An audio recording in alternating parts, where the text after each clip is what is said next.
امروز میخوام یه بازگویی نشونتون بدم که 1877 باشه. حالا نمیدونم این بازکله. ببینید اینجا اسبا با این درشقه می اومدن گندم روش باشه و اینجا وزن میکردن تا چند تن؟ چند تونه؟ چند تن؟ 7000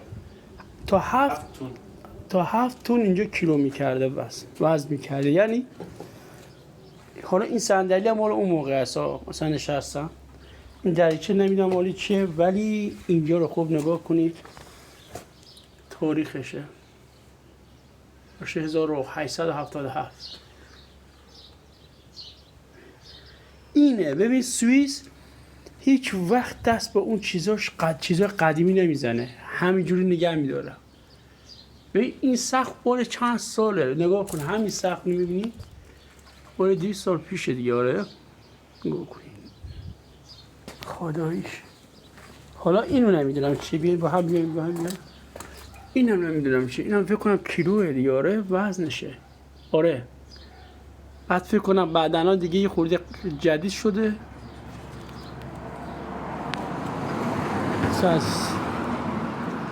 حالا اینو نگاه کنید، کالسکه رو نگاه کنید، شبیه توی فیلم ها بوده. شما دیدین دیگه توی فیلم ها توی کارتون. نگاه کنید. نه تاریخش هم کسی